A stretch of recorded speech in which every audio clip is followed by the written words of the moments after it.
কিয় মাৰোৱাৰী যুৱ মঞ্চ, মাৰোৱাৰী পঞ্চায়ত, মাৰোৱাৰী জনদাতব্য সংস্থা, ভোজপুৰী ছাত্ৰ সন্থা, ভোজপুৰী যুৱ পৰিষদ, বেংগলী ছাত্ৰ ফেডাৰেশ্যন, তোমালোকে কিয় এটা অনুশোচনামূলক অনুকম্পামূলক এটা বাইক তোমালোকে নিদিলা?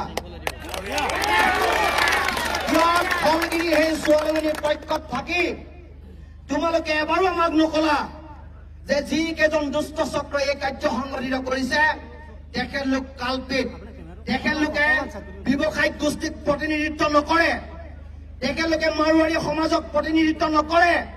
এই কথা নকৈ তোমালোকে ব্যৱসায়িক প্ৰতিষ্ঠানত থাকিলা আৰু তোমালোকে 15 লাখ টকা দি সেইসকল ব্যক্তিক তোমালোকে মেনেজ কৰিবলৈ চেষ্টা কৰিলা, কেছটো দবাবলৈ প্ৰয়াস কৰিলা। ইয়াৰ পৰা আমি এটা কথাই বুজো যে তোমালোকে শিৱসাগৰত থাকি, অসমত থাকি আমি তোমালোকক আমাৰ ভাই ককাই বুলি ভাবো, তোমালোকে আমাক এটা বেলেগ এটা চকুৰে চোৱা।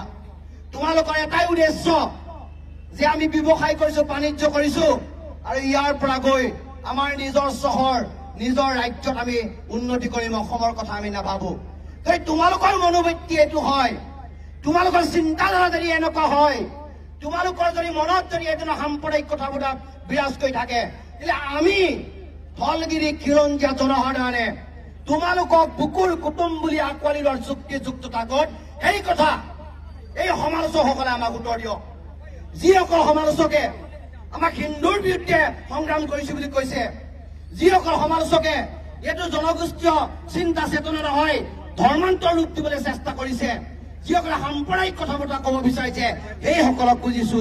তোমালোকে তেখেতলোকক কিয় প্ৰশ্ন নকৰা? তোমালোকে তেখেতলোকক কিয় নুসুধা? কিয় তোমালোক অসমৰ ধলগিৰি জনসাধাৰণৰ পক্ষত নাই? কিয় তোমালোক অসমীয়া ৰাইজৰ পক্ষত নাই? কিয় তোমালোকে অসমৰ জীয়াৰী বোৱাৰীক তোমালোকে সন্মান কৰিব নিশিকা? এই কথাটো তেখেতলোকে কিয় নকয়? কিয় তেখেতলোকে এই কথা নুসুধে?